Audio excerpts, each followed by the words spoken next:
Welcome back. Well, the Central Bank of Nigeria has announced 100 billion naira loan support for health labs in the country, and this is as part of intervention efforts to curb the spread of the coronavirus. Well, according to the CBN governor, intervention for the manufacturing sector has been increased to 1 trillion naira. Now, this is in addition to the previous support that they did announce.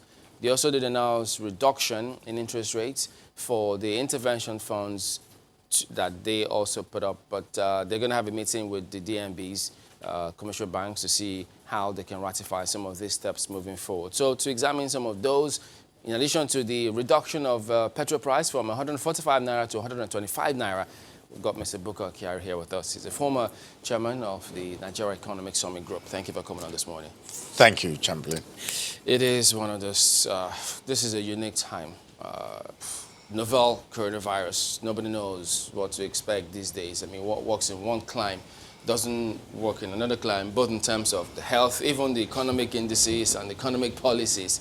But ours, having seen how the authorities are responding, some of these measures announced, are you optimistic that this can actually achieve the intended aim? It's only crisis that actually wakes up Nigerians. As before with Ebola, this might also make us be proactive in certain measures. The initial announcement by the central bank, I thought was a little bit too tentative. But as the days rolled on, one heard of 1 trillion and then another 100 billion, and targeting at those key spots in the economy. And to me, those are commendable acts. Now, the issue is that, is it too little too late? Or is it a case of being reactive to the situation? Whatever it is, it's far better than doing nothing or denying until the doomsday, as we have seen in some of the major economies in the world. So U.S. found itself with the pants down. I mean, in the last 48 or 78 hours, U.S. has pumped in well over $2 trillion into the market, and the market did not quite respond the way they expected it to. Now, the reason is very simple. It's not a liquidity situation on their side. It is more of, what are you doing health-wise? Now, for us in Nigeria, we've been lucky so far, but we need to be very quick in shutting down certain things. The social distancing, the most aggressive form of social distancing that has been practiced so far is the one that the Chinese have done. And for the first time, I think they don't have any new occurrence of coronavirus. The only few ones that they are reporting on a daily basis are from outsiders coming into China. Can you imagine? And when you look at the deaths, it's also similar. There are more deaths outside China than inside China. The growth rate outside is far faster, being an exponential growth. I mean, if you can go back to your secondary school days, exponential growth means that, you know, the numbers just begin to go up in a straight line fashion. Globally, that's the situation. Now, what we have is that we haven't even seen the top of that curve yet, globally. Yeah. So the economic impact for us in Nigeria is going to be serious. And it has to also be both fiscal and monetary. But you know, these things are also about confidence, how the people think, how they feel, what they see, what they hear. We've seen other clients how they're approaching this one. But for us, does it come across to you that, well, the way our authorities are approaching this, the people are confident, both in terms of the policy, the announcement, even health-wise? So on the confidence issue, and I mean, there is fear, right? The first thing about bringing confidence back to the population is for the president to come out and talk to us. Even if it is on a daily basis or maybe once every two days, he needs to come out and talk to us. What is it that we are doing? What should be done? And even if it means posting some of these things online so that people can see the kind of things that is expected of them. Once a leadership means that you have to tell people that you are doing the same thing that is expected of each and every one of us. And then we follow. It makes life easier. The uncertainties that we have and all the rumors that's flying around is because there is a vacuum of what I call of somebody taking and leading us through the issues. Some countries, the presidents have addressed the nation several times. And at certain situations, you need to give us the hope that this thing is global. We are doing something to address it. Talking about the economic impact, I think the central bank on the monetary side has been doing quite a lot. On the fiscal side, if you remember, the Minister of Finance came out much earlier and said there was a task force formed by Mr. President and that we have to relook at the budget. Those are the kind of things that one needs to see. But again, there are feedback all over the Twitter and other things about the wastefulness in the budget. Let's address those first. Let's remove those, including even sacrifices by people in public sector. And the people need to see this. And people need to see this, exactly. When you make the recommendation and it is drastic, and why should we be talking about renovations now in this budget?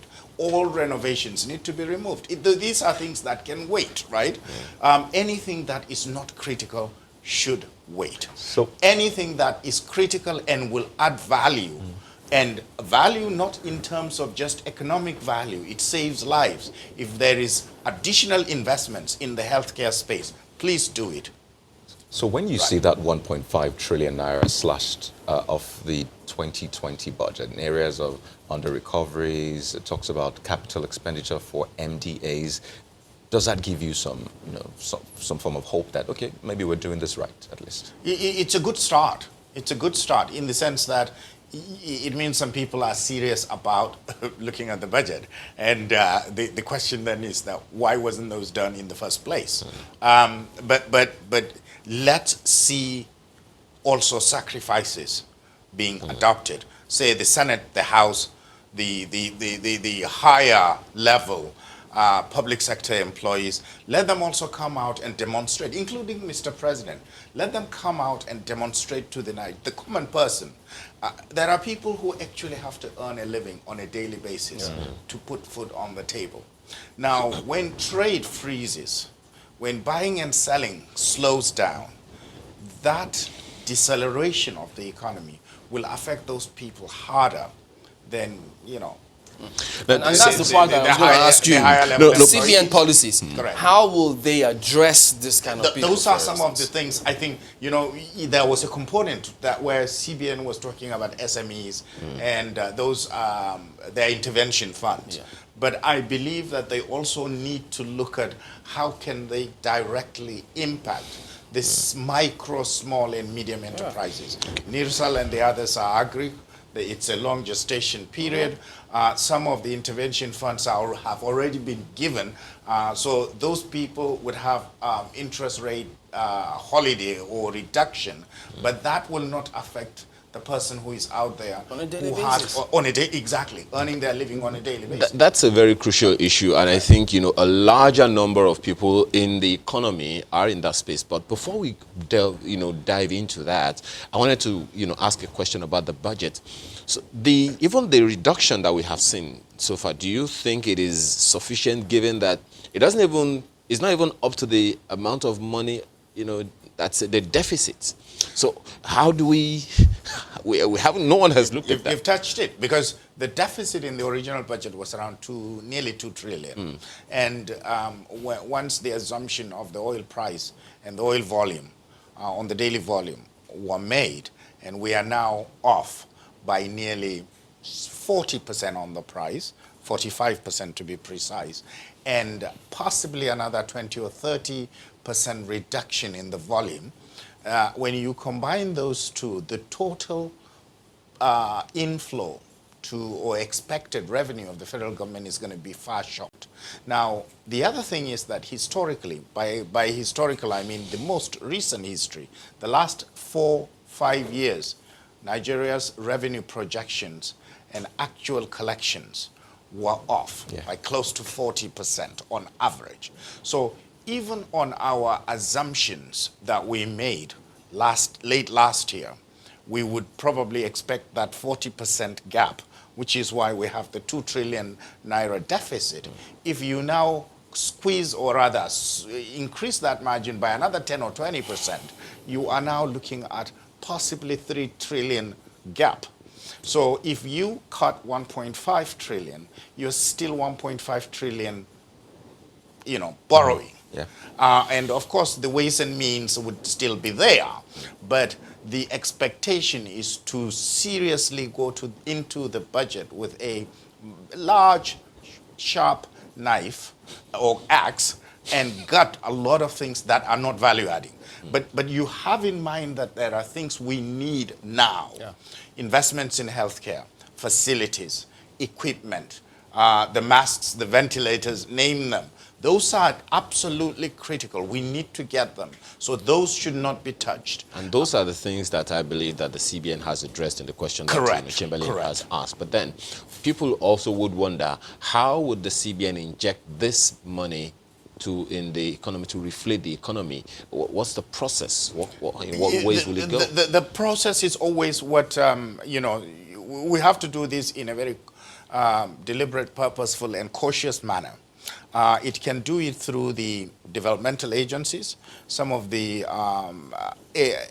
of course, the commercial banks, where the commercial banks would play a pivotal role in the distribution of those funds. I mean, in the cases of loans, commercial banks are better positioned than any other agency in granting those loans. But the concern, forgive me, the concern is not that, these structures are not there, but it's in how they will be executed, given you remember how the difficulty many MSMEs have said that they encounter in getting access to these facilities of government. Exactly. Trackability of these funds is absolutely necessary. Where the SMEs are registered, and we can actually see the funds flowing directly to their accounts. Today, with the electronic payment systems that we've developed in this country, every naira can be accounted for in its flow. And that is the most important. I mean, if you're listening globally, there are countries where they're talking about giving money to people. Exactly, that's part of where we're going. And that is one of the economic principles. Can we afford that? Well, what happens is that it is not about affordability. I mean, in the case of the U.S., I have heard economic theorists in the past where they say, if you hit a serious depression in the economy, get people busy and give them money. Rather than saying you are going to be given free money, they would ask you, okay, Chamberlain, dig a hole, bury the hole. You've done something. So it looks as if they work for the money. Exactly. It had reached that level in the past. And so this conversation going on in the U.S. is about giving people... Even Canada. Exactly. And people giving money outrightly. There was a candidate that campaigned on universal basic income in the U.S., and he dropped out of the Democratic race, young. Exactly. And so we need to actually, uncertain times bring in uncertain measures. We need to come up with some crazy ideas that would reflate the economy. Right now, we should worry less about inflation and things like that. They seem to be doing the same things. Do different things. Do creative things. And I think that's why we should look at pushing the fiscal side to take this as an opportunity to begin to address things that would be looking inwards for our economy. The manufacturing sector, the small enterprises that can add value even to our agricultural products, so that we will begin to depend less on imports of finished goods or processed foods, etc., etc. So we should be resourceful enough, but it requires us to take some unusual measures to achieve that. You know, there are those who will be hit more than others when this eventually, hits the ground. And I was taking a look at different countries, how they've handled this. Italy, for example, they suspended loan repayment to lower income families whose breadwinners probably been affected and all that. So is that something we can try, perhaps, suspend loan repayment for this period? Britain giving mortgage holiday. I know the CBN wants to meet with commercial banks and Correct.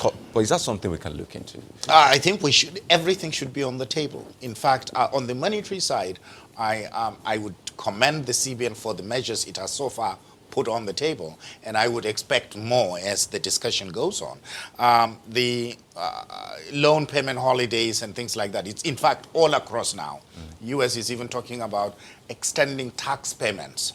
Now, 90 days or so on and so forth. Now, what this means is that the government believes that money in the hands of people is probably far better spent than money in the hands of government. If they are even saying extend your tax payments by 90 days or whatever. Or the stamp duty. Or stamp duty. You can do something about there stamp are things duty. that we can address right now that would actually begin to reflate the economy. If we don't do it now, it might become a little bit too Now, look at the attempts right? that they took trying to see how they could get across to everybody the fuel price. Correct. 145 to 125. People say 20 naira, but that's some money in the hand. How far-reaching is that? So, the last number I saw was 62 million liters per day of PMS. Now, 20 naira is 1.2 billion, right? Daily. So that is the kind of savings we are going to get as an economy on a daily basis, and project that to maybe 6 months or the rest of the year. It becomes a sizable chunk of money, right?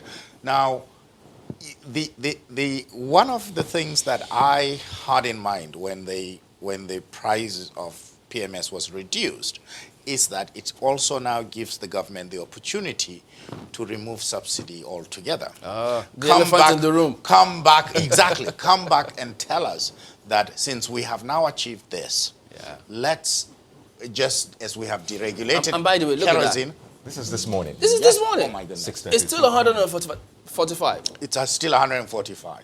But since the pronouncement has been made, I would expect that needs to be. No, but even our guest earlier on said, even NNPC, we're still saying at 145. Because it was the NNPC Twitter handle that actually And it was announced supposed the to be 125, immediately. and it should be immediate. But if it was a price increase, they did the analysis on the X depot and the X port or whatever pricing, and stretched it out to a number that was around 119 or thereabouts. And that's why they came up with the 125. The unintended consequence of what this is that, yes, the authorities may have meant well, but now, having seen the way it's being practiced, people will feel as if they were pushed or forced to come up with this reduction. So it's about interpretation and how people perceive some of these policies. Exactly, and that is why the daily briefings would have helped.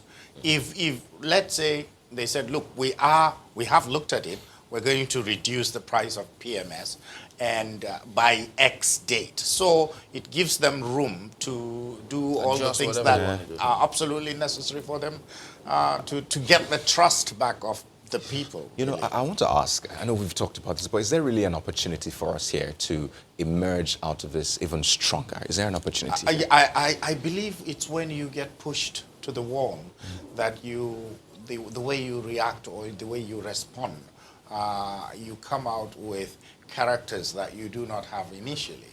And I hope and pray that that's the situation for Nigeria. And the other thing is that we also need to have to listen to the experts, whatever recommendations given and all of that.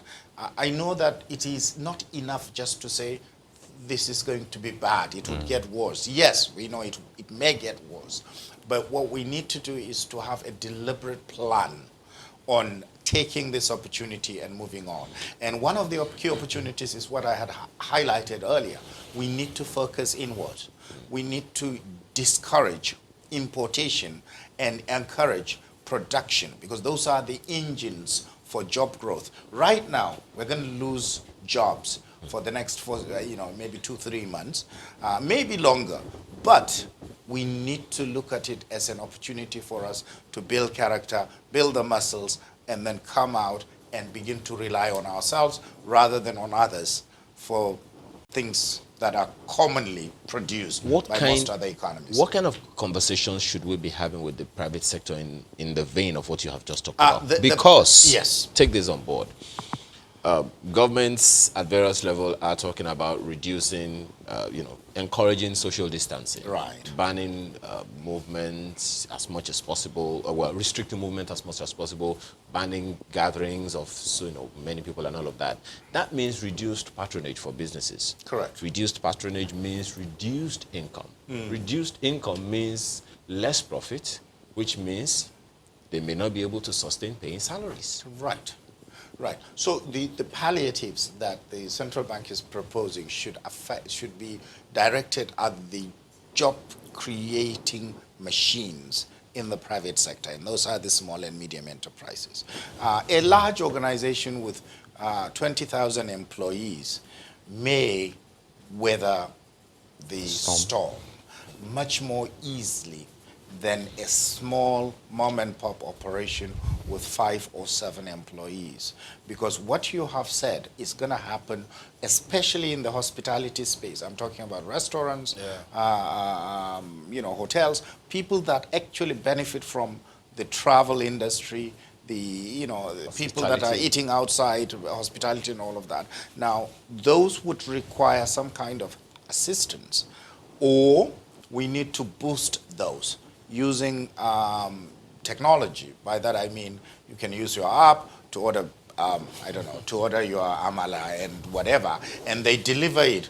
And of course, when the delivery is being made, just like some of those clips you see from China, where they drop it in front of your door and ring the bell or whatever, we have to be creative in solving some of our own problems. But social distancing is key in reducing the pandemic. And the other thing then is that how can we address the micro, small, and medium enterprises such that, of course, there would be some casualties, by the way, but in such a manner that the effect should be lesser than if it is not addressed. Okay, well, we'll come back to this and take a few more minutes and get some of those other perspectives out in just a moment. Stay with us.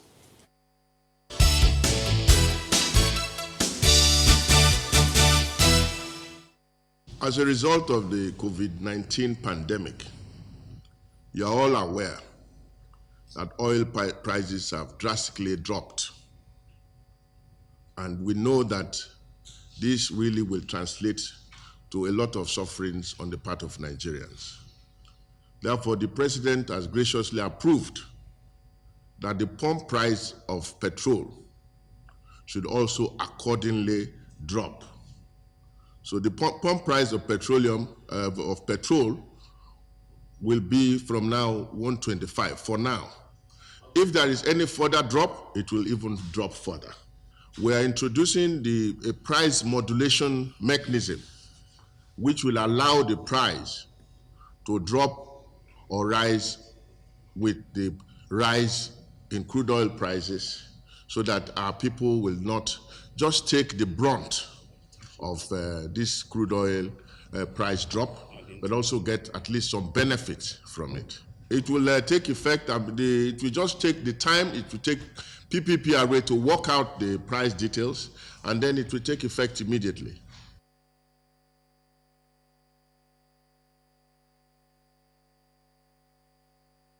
The reduction of the crude oil price from $57 per barrel that we budgeted to $30 means that we're going to get so much less revenue, almost 45% less than we planned. And because of that, we have to amend a number of projections in the budget as well as in the MTEF to reflect our current reality. The President also agreed that we should do a scenario to reflect what the actual position will be with a $30 crude oil price. That is, we were to anticipate what will be the worst case scenario. And we've worked on that scenario. And this scenario necessitates that quite a number of expenditure needed to be cut down, even as we review how we can enhance revenues that are not directly affected by the crude oil price decline. So we are looking at enhancing production to make sure that at the minimum, the 1.8 million barrels per day that is in the budget as production volumes is realized, and NNPC has directives to that effect. That we also need to adjust customs revenue, which has been budgeted for at 1.5 trillion. But we're adjusting it downwards because we anticipate that trade volumes will reduce. And once trade volumes reduce, customs revenue will be significantly impacted as a result.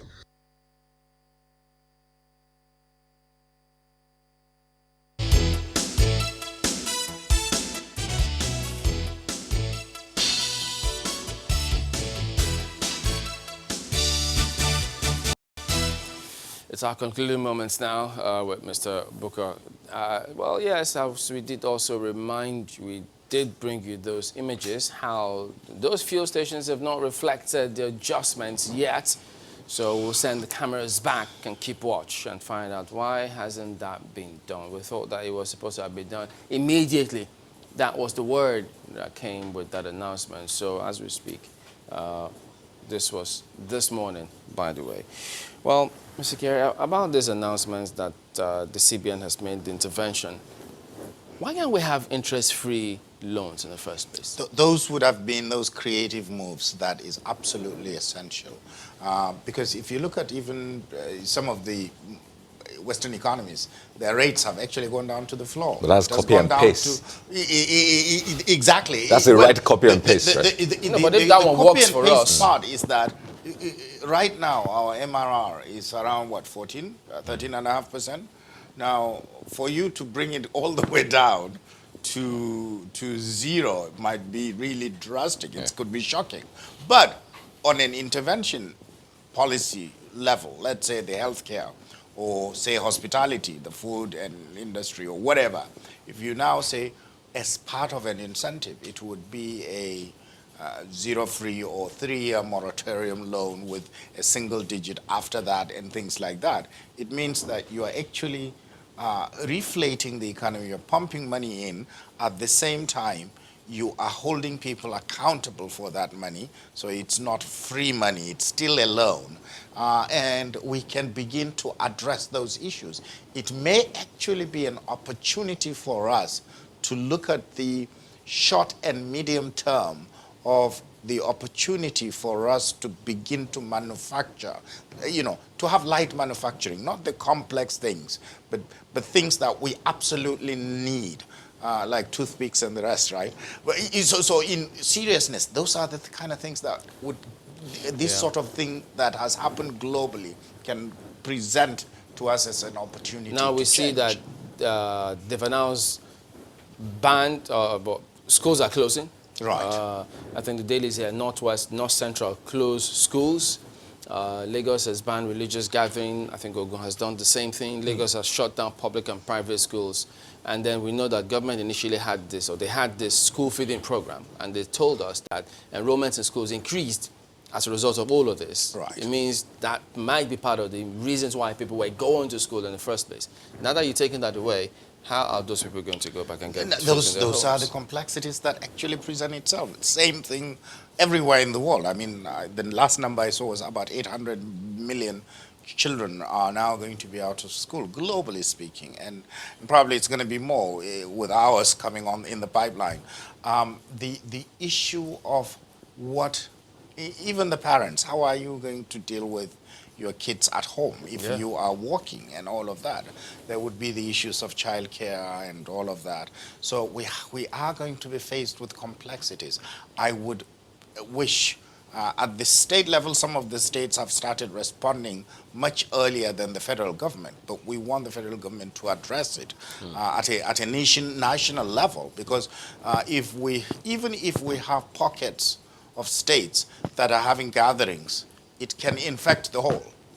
So I mean, we've done Monte Carlo simulation in my graduate studies, and one of the key things about Monte Carlo simulation is even if you quarantine or lock down just 25% of the population, and you leave the remaining 75% to walk around, chances are that there would be one or two that would be crossing that border, and that can affect the entire population. The growth may be slower, but it will still grow. But if it is a nationwide system, then it would be far better. But the issue of palliatives need to be thought of and be put on the table. Just briefly, I mean, when you talk about simulation, maybe we should hypothesize for a bit. Can Nigeria survive a lockdown? No nation would, I mean, survival, yes. But are we going to be, will the pains be severe? Yes. The pains are going to be extremely severe. We will also come up with creative means of dealing with certain critical things. Of course, when you have a lockdown, there are certain professionals that need to be around. The nurses, the doctors, the healthcare professionals, the fire service, etc., and you cannot put those limitations on them. The second thing is that education. There are some schools that I know right now in Nigeria that are going online. So even though classes would stop in Lagos by Monday, some schools, actually some of the private schools, started from today. And they have already asked the kids to log on at a certain time. In fact, to make the kids sense that they're going to school, they tell them to put on their uniform. So that, it's like I can wear my T-shirt and have a Skype. I don't necessarily have to put on my ties. But the mindset for the kids is that, yes, you are going to school even though you are at home. But with the challenge of power. Correct. There are many challenges, which clearly, but it is this is the time that we should prepare. I mean, we have a saying that the best time to plant a tree is 10 years ago. The second best time is now. Since we've missed those opportunities in terms of healthcare, in terms of power, in terms of all the other infrastructure, now we should be serious about doing that for the future. And the government should take a look at the country has good brains. Get across to the best brains. Let them do these things. It's not beyond us. We can always do these things. We've done things before, so the country can do these ones. Correct. But we thank you for coming on this morning. Kyari is the former chairman of the NESG. So we will be back and stay on the same theme. But remember, the House of Reps, National Assembly did have a perspective. We'll explore that and more in a moment.